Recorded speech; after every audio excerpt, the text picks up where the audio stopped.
A day in my life as a content creator mom, working mom, at syempre affiliate ng mga iba't ibang product online. Hello everyone! Another day, another mini vlog.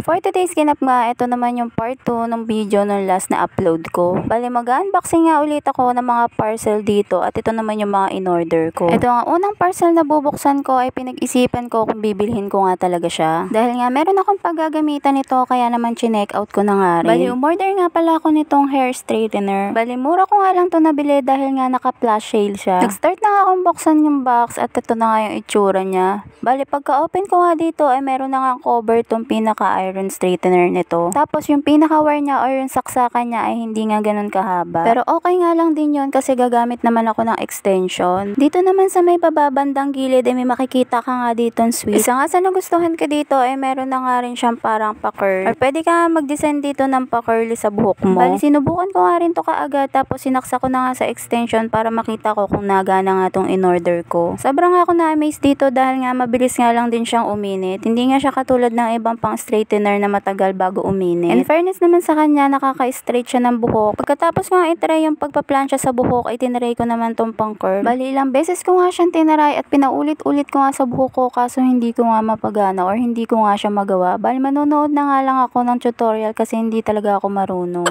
Akala ko nga hindi nagana, ako lang pala yung may diferensya.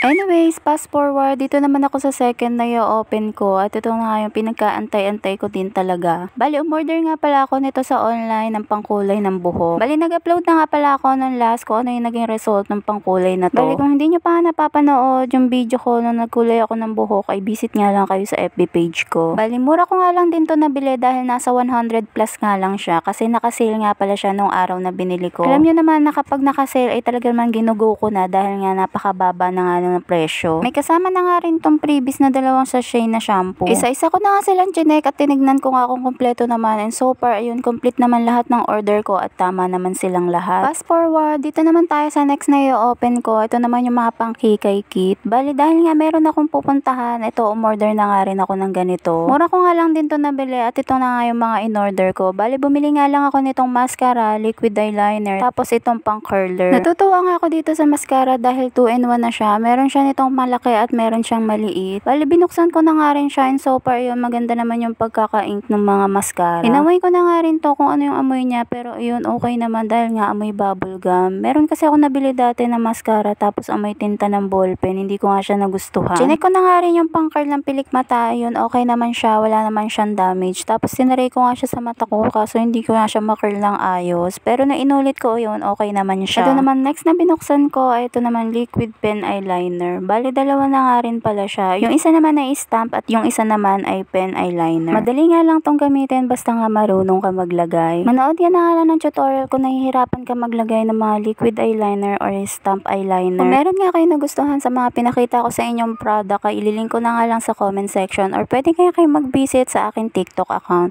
At ayan lang muna for today's mini vlog. Kita-kits na lang sa susunod ko pang upload. Thank you for watching. See you on my next one. Bye!